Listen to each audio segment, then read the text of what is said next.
சிறகடிக்க ஆசை சரியில்லை. அடுத்து வர எபிசோடில் நம்ம ரோகிணி இருந்துட்டு ஸ்ருதி கொடுத்த அட்ரஸை வச்சு அவங்கள போயிட்டு பார்க்குறாங்க. பார்த்ததுக்கப்புறமா நீங்கள் மேக்கப்புக்கு எங்ககிட்டயே புக் பண்ணிக்கிறீங்களா அப்படின்னு சொல்லிட்டு கேட்கவும், அதுக்கடுத்ததாக ஸ்ருதியா சரி நீங்களே எடுத்து என் பொண்ணுக்கு பார்த்துருங்க, எப்படியோ ஒரே வேலை ஒரே வீட்டில் முடிஞ்சிருச்சு அப்படின்னு சொல்லிட்டு அந்த அம்மா ரொம்பவே சந்தோஷப்படுறாங்க.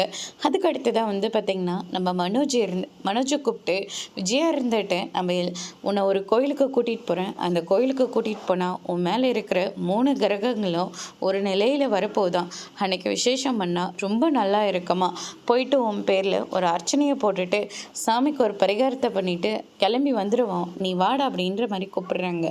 ஏன்னா அன்னைக்கு தான் கல்யாணமே வச்சுருக்காங்க. அதனால் மனோஜ் இருந்துட்டு இல்லை நான் வரலை, எனக்கு முக்கியமான வேலை இருக்குது, ரோகிணிக்கு 5 லட்சம் கொடுக்கணும், அதனால் நான் ரொம்பவே கஷ்டப்பட்டுட்ருக்கேன், என்னாலெல்லாம் வர முடியாதுன்னு சொல்லிட்டு அடுத்த நாள் புது மாப்பிள்ளை மாதிரி கிளம்புறாங்க. விஜயெல்லாம் பார்த்த உடனே என்னடா இது அப்படின்னு சொல்லிட்டு கேட்கவும், இல்லைம்மா என் ஃப்ரெண்டோட கல்யாணம், அதனால தான்ம்மா கூப்பிட்ருக்காங்க, போக வேண்டியதாக இருக்குது அப்படின்ற மாதிரியே சொல்லிடுறாங்க.